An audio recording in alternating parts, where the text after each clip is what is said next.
যিনি দিন প্রতিষ্ঠা করবেন বা যারা দিন প্রতিষ্ঠা করবেন রাষ্ট্রীয় পর্যায়ে একজন লিডার তো লাগবে নাকি? নেতা না থাকলে কি, আমির না থাকলে কি ইমারা আসে নাকি? তখন কি মানে সামহাত তো আর বিষয় আসবে কিনা? তো তখন তো বায়াত আসছে না। তো এইগুলো না থাকলে তো আবার ইকামতের দিনও হচ্ছে না রাষ্ট্রীয় পর্যায়ে পর্যন্ত। আচ্ছা, আমরা প্রথমে আগে আলোচনা করি যে খুব সংক্ষিপ্ত করে ইসলামী রাষ্ট্র ব্যবস্থা এটা বলতে আগে কি বোঝায়, ঠিক আছে? একটা একটা করে পয়েন্ট খুব অল্প করে বলবো, মনোযোগ ধরে রাখতে হবে।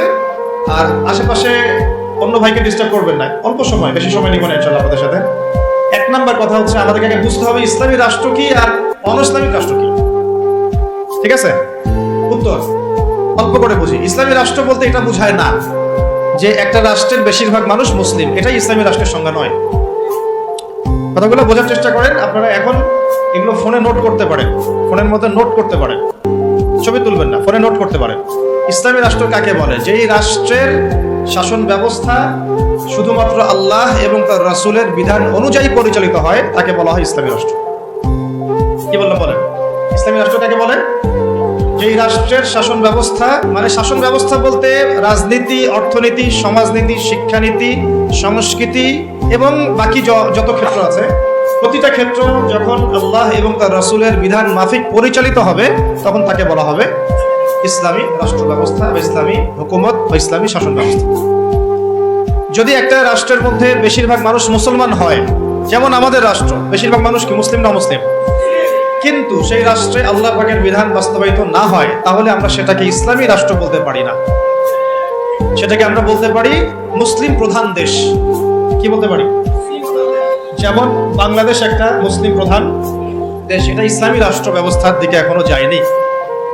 আবার কোন একটা রাষ্ট্র যেখানে মুসলিমরা সংখ্যাগরিষ্ঠ নয়, মুসলিমরা সংখ্যাগরিষ্ঠ নয়, তারপরেও সেই রাষ্ট্রের মধ্যে আল্লাহর বিধান বাস্তবায়িত আছে, সেটা বলবো আমরা ইসলামী রাষ্ট্র। বুঝতে পারছি কথা? যেমন হচ্ছে মদিনা রাষ্ট্র। কোন রাষ্ট্র? নবী সাল্লাল্লাহু আলাইহি ওয়াসাল্লামের সেই মদিনা রাষ্ট্র। সেই মদিনা রাষ্ট্রে মুসলিমরা ছিলেন, আনসার সাহাবীরা ছিলেন, মুহাজির সাহাবীরা ছিলেন।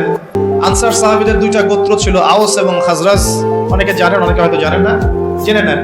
আনসার সাহাবীদের দুইটা গোত্র ছিল, একটা আওস এবং একটা খাজরাজ। তাদেরকে বলা হতো আনসার সাহাবী, যারা মক্কার হিজরতকারী সাহাবীদেরকে আশ্রয় দিয়েছিলেন, তাদেরকে কি বলা হয়? আনসার সাহাবী। আর মুহাজির সাহাবী কারা? যারা মক্কা থেকে হিজরত করে মদিনায় গিয়েছেন। তো আনসার এবং মুহাজিরদেরকে নিয়ে নবী সাল্লাল্লাহু আলাইহি ওয়াসাল্লাম একটা ভ্রাতৃত্বের বন্ধন, ঐক্যের বন্ধন গড়েছেন। এছাড়াও মদিনায় কিন্তু আরো অনেক মানুষ থাকতো, যেমন ইহুদিদের তিনটা গোত্র থাকতো সেখানে, বনু কুরাইজা, বনু কাইনুকা, বনু নাজির। আবার পৌত্তলিকরাও থাকতো সেখানে, কিছু খ্রিস্টানও ছিল, কিছু মূর্তি পূজারীও সেখানে থাকতো, বা আরো কিছু বিধর্মী মানুষও সেখানে থাকতো। মুসলিমরা কিন্তু সংখ্যা গরিষ্ঠ ছিল না, মুসলিমরা সংখ্যা গরিষ্ঠ কিন্তু ছিল না। হবে হয়তো 50-50 পার্সেন্টেজ হবে, তো 50% তাদের, 50% আমাদের, অথবা তাদের 40% আমাদের 60%, অথবা আমাদের 60% ওদের 40%। কিন্তু এমন ছিল না যে আমাদের দেশের মতো 90% মুসলিম, এমন ছিল না মদিনার অবস্থা, এমন ছিল না মদিনার অবস্থা। আমি কি বুঝাতে পারছি ভাই? মদিনার হালতটা কিন্তু আমাদের দেশের মতো এরকম ছিল না যে 90% মুসলিম মদিনায়, বাকি সব অমুসলিম, এমন না। বরং হয়তো 50-50 বা 60-40 বা 40-60। তারপরেও মদিনা রাষ্ট্রে যেহেতু আল্লাহ এবং তার রাসূলের বিধান দ্বারা সেই রাষ্ট্র পরিচালিত হয়েছে, এই জন্য আমরা মদিনা রাষ্ট্রকে বলি একটা প্রথম ইসলামিক রাষ্ট্র। মদিনা রাষ্ট্র কি ইসলামিক রাষ্ট্র ছিল, নাকি গণতান্ত্রিক সেকুলার বা আমাদের মতো এই মানবরচিত সংবিধানে চলেছে? করতে বুঝে কথা বলে। মদিনা রাষ্ট্র কি আল্লাহ এবং তার রাসূলের বিধান অনুযায়ী চলেছে? চলে নাই?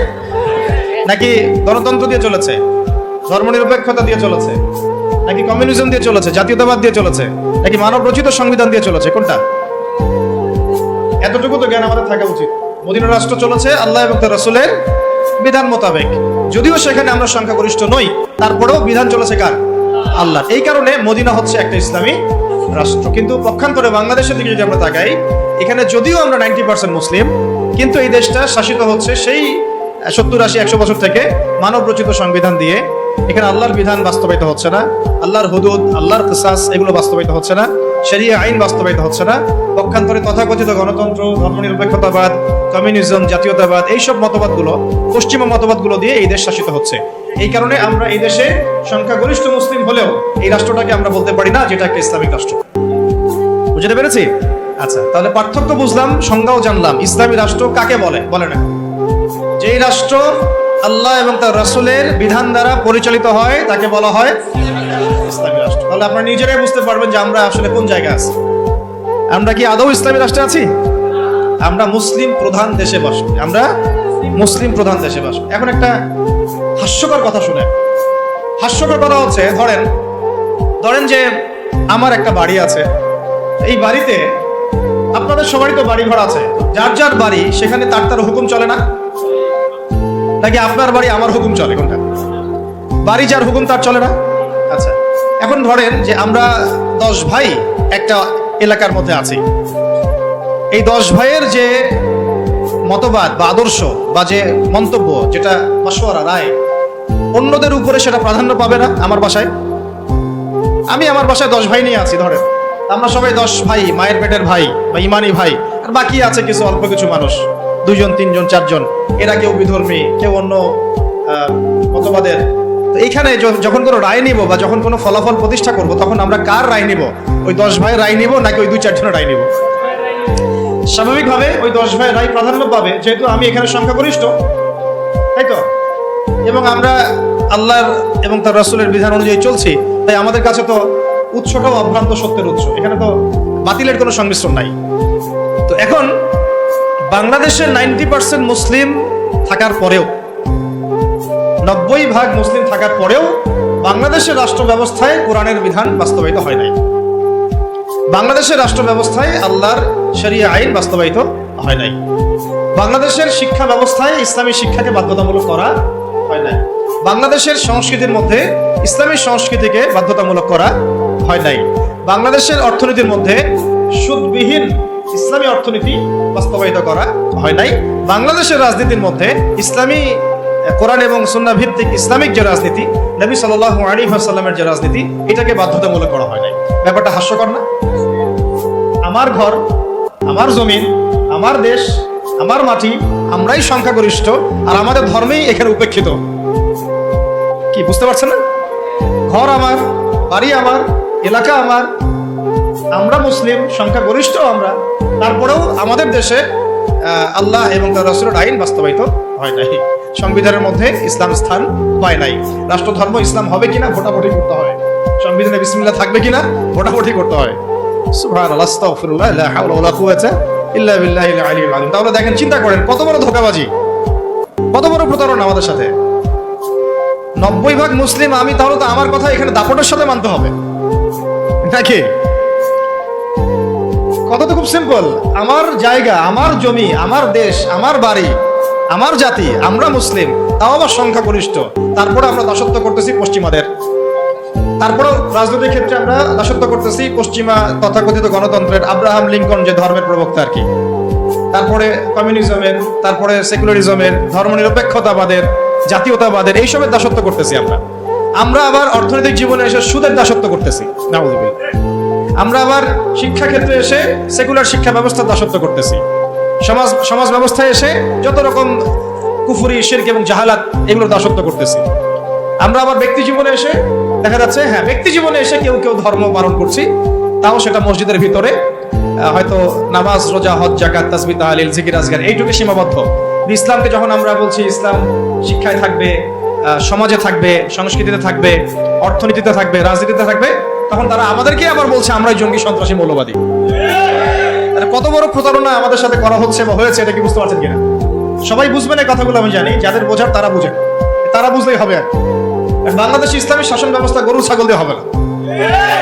বুঝাতে পারছে কিনা? এটা মানে খুব উঁচু লেভেলের একটা ইবাদত। এই কারণে দেখা যাবে এটা প্রতিষ্ঠিত করার জন্য খুব বুদ্ধিদীপ্ত প্রজন্ম লাগবে আর কি।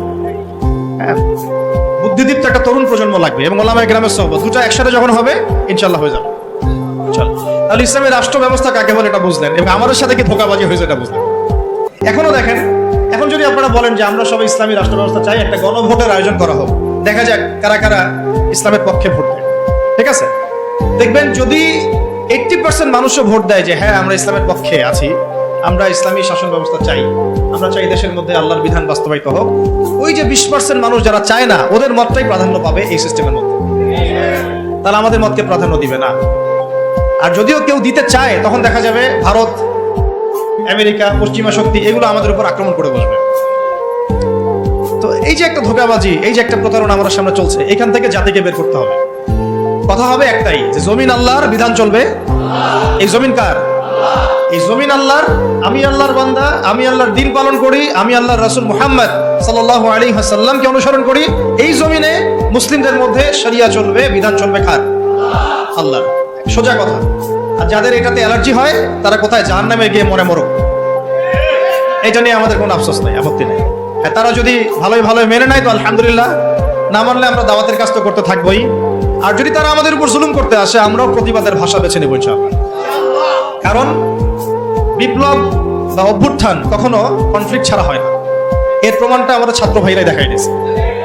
একটা আদর্শকে যদি আপনি রাষ্ট্র পর্যায় পর্যন্ত নিতে চান, সবসময় শুধু দাওয়াতের মেহনত দিয়ে যথেষ্ট হবে না, অনেক সময় প্রতিবাদের ভাষারও প্রয়োজন আছে। এবং প্রতিবাদের ভাষায় কথা বললে যে কাজ হয়, এটা তো জুলাই মাসে এর প্রমাণ বহন করছে না?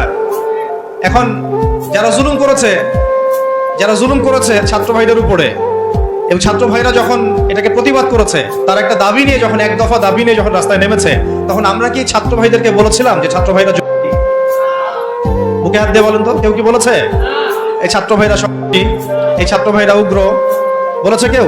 কেউ যদি বলে থাকেও, এই কথাটা কি সঠিক হবে না ভুল? এই কথাটা কি ইনসাফ হবে না জুলুম? বরং এই ছাত্র ভাইরা ছিল মাজলুম, তাদেরকে নির্বিচারে গুলি করে হত্যা করা হয়েছে। এর পরবর্তীতে তারা এই পদক্ষেপ নিয়ে রাস্তায় নেমেছে। প্রথমে তো তারা নামে নাই, নেমেছিল না। এখন একটু একটা বিষয় খেয়াল করে দেখেন, গণতান্ত্রিক পদ্ধতিতে এইরকম কনফ্লিক্ট গুলোকে কিন্তু আমরা জঙ্গিবাদ, সন্ত্রাসবাদ এগুলো বলি না। বলি? এই গণতান্ত্রিক পদ্ধতিতে এই ধরনের কনফ্লিক্ট গুলোকে, এই যে কনফ্লিক্ট বুঝেন কিনা, কনফ্লিক্ট মানে এই যে সংঘর্ষগুলা, এগুলোকে কিন্তু আমরা জঙ্গিবাদ, সন্ত্রাসবাদ, মৌলবাদ বলছি না। কিন্তু এই ছাত্র ভাইদের জায়গায় যদি রাস্তায় আমি, আপনি, ওলামায়ে কেরাম থাকতাম, তাহলে আমাদেরকে তারা বলতো এরা মৌলবাদী, জঙ্গি এবং সন্ত্রাসী। ধোঁকাবাজি, বুঝতে পারছেন? ঠিক এই ঘটনাটাই ঘটেছিল শাপলা চত্বর। এরকমই ঘটনা। ওই সময় তো ছাত্র ভাইরা আমাদের সাথে ভেবে ছিলেন না, ছিল শুধু ওলামায়ে কেরাম এবং তুল্লাব যারা, তারা ছিলেন। কথা হচ্ছে, তখন কিন্তু আমাদেরকে জাতির সামনে এবং পুরো বিশ্ব মিডিয়া উপস্থাপন করা হলো যে এরা উগ্র, এরা জঙ্গিবাদী, এরা সন্ত্রাসী, তাই না? বহুজনের ঘাড়ে 10টা-20টা করে মামলা ঝুলা দেওয়া হলো, কত ভাইকে শাপলা চত্বরে নির্মমভাবে গুলি করে হত্যা করা হলো। তো এই যে বিষয়গুলো, ইসলামকে কিভাবে তারা সমাজ থেকে সংকীর্ণ করে, এটা আপনাদেরকে বুঝতে হবে। যখন ইসলামের প্রশ্ন আসে, তখন তারা আমাদের উপর এমন জুলুমের স্টিম রোলার চালায় যেটা আবু জেহেলও করে নাই। কিন্তু গণতান্ত্রিক পদ্ধতিতে যখন তারা কোনো কনফ্লিক্টে যায়, তখন তারা কিন্তু এটাকে জঙ্গিবাদ, সন্ত্রাসবাদ বলছে না, বরং আমরা বলছি ছাত্র ভাইরা সাহসিকতার পরিচয় দিয়েছেন এবং তারা ছিলেন এখানে সবচেয়ে হকপন্থী। তারা হকপন্থী ছিলেন না বিপরীত পক্ষ হকপন্থী ছিল? এখন হকের তো বিজয় হলো, এটাও তো দেখলাম। আর বিজয়ের সময় কি তারা শুধু দাওয়াত দিয়েছে? যখন তাদেরকে মেরেছে, তারা কি বলেছে ভাই আর মারিয়েন না, আল্লাহর রাস্তায় আর মারিয়েন না? নাকি তারাও দু একটা লাঠি সোটা নিয়ে প্রতিবাদ করেছে? কোনটা? আর এই প্রতিবাদটাই যদি আবু তো আদনান করতে যাইতো, তাহলে সমস্যা ছিল। এই প্রতিবাদটাই যদি আমাদের ওলামায়ে কেরাম করতেন, তাহলে সমস্যা ছিল। এই প্রতিবাদগুলো যদি আমরা বেশি না, ওই যে কুরবানির জবাই করা ছুরিগুলো নিয়ে বের হইতাম, তাহলে অবস্থা খারাপ ছিল। অস্ত্র শস্ত্র তো না, এগুলি অস্ত্র সবার বাসায় আছে না, কুরবানির গরু জবাই করা ছুরি। তারা বের হয়েছে কি নিয়ে? সাউন্ড গ্রেনেড নিয়ে, মেশিন গান নিয়ে, AK-47 নিয়ে শুয়ে শুয়ে গুলি করতেছে আর বলতেছে যে 5টারে মারলাম, 10টারে মারলাম। ভিডিওগুলো দেখেন নাই? এর বিপরীতে ছাত্র ভাইরা কি নিয়ে বেরোছে? লাঠি সোটা, ইটপাট কেলেই তো। এই তো এমনকি ওই যে আপার অনুসারী যারা ছিল, তারা যে অস্ত্রশস্ত্রগুলো নিয়ে শোডাউন করেছিল আর কি, সেগুলো কি ছাত্র ভাইদের কাছে ছিল? কি ছিল না। এমনকি মেয়েদেরকেও মার খেতে হয়েছে, তাই না? কথা হচ্ছে, এর যদি 10% ওলামায়ে কেরাম কেউ করতো, তাহলে সারা দুনিয়া জুড়ে একটা ইস্যু তৈরি করা হতো যে বাংলাদেশ একটা মৌলবাদী রাষ্ট্র হয়ে গেছে। আপনাদেরকে বিশ্বের এই সভ্যতার এই ষড়যন্ত্রগুলো বুঝতে হবে, সভ্যতার বৈশ্বিক ষড়যন্ত্রগুলোকে বুঝতে হবে। এই সমস্যাটা শুধু আমাদের আঞ্চলিক সমস্যা না, এটা একটা বৈশ্বিক সমস্যা। যখনই মুসলিমদের উপর জুলুম হয়, মুসলিমরা যদি মার খায়, মার খাওয়া অবস্থাতেও তাদেরকে বলা হয় সন্ত্রাসী, জঙ্গি। আর যদি তারা প্রতিবাদের ভাষা বেছে নেয়, তাহলে তো সারা বিশ্ব মিডিয়া ফলাও করে প্রচার করে যে এই মুসলিমরা জঙ্গি, সন্ত্রাসী, এরা উগ্রবাদী, এরা রাষ্ট্রে অস্থিতিশীলতা সৃষ্টি করতে চায়, এদেরকে রাষ্ট্র থেকে হটাও, এদেরকে গুম করো, এদেরকে খুন করো, এদেরকে ক্রস ফায়ারে দিয়ে দাও। এইভাবেই জুলুম করা হয়েছে আমাদের সাথে বিগত প্রায় 50 বছর থেকে। তাই নামকা আসতে শুধু মুসলিম রাষ্ট্র না, আমরা চাই একটা পরিপূর্ণ ইসলামী রাষ্ট্র। যতদিন পর্যন্ত পরিপূর্ণ ইসলামী রাষ্ট্র এবং শাসন ব্যবস্থা কায়েম না হচ্ছে, ততক্ষণ উলামায়ে কেরামদের দুর্দশাও দূর হবে না, আমাদের দুর্দশাও দূর হবে না, আল্লাহি দূর হবে না। বরং ওরা মসজিদ মাদ্রাসাগুলো পর্যন্ত নিয়ন্ত্রণ করতে থাকবে। নিয়ন্ত্রণ করে নাই তার আগে? এমনকি জুমার খুতবায় চিঠি পাঠিয়ে দেওয়া হতো যে এই যে বিষয়ে আলোচনা করবেন, বাকি ডানে বামে যেন কথা না যায়। প্রত্যেকটা মসজিদে ডিজিএফআই বসে থাকতো, এনএসআই বসে থাকতো, ডিবির লোকজন বসে থাকতো। হয়তো এখনো থাকে, কিন্তু অত সাহসিকতার সাথে হয়তো বের হতে পারে না, কিন্তু আছে ঠিকই। কথা হচ্ছে যে তখন তো প্রত্যেকটা রেকর্ড চলে যেত জায়গা মতো, কোন জায়গায় কি আলোচনা হচ্ছে, কোন মাহফিলে কি আলোচনা হচ্ছে। এই জন্য আপনাদেরকে আমি বলতাম, এখনো বলি যে মোবাইল ফোনের এই যে মানুষকে প্রচার করার, জানান দেওয়ার যে একটা অপসংস্কৃতি, এখান থেকে বের হন। কিছু কাজ গোপনে করতে শিখেন।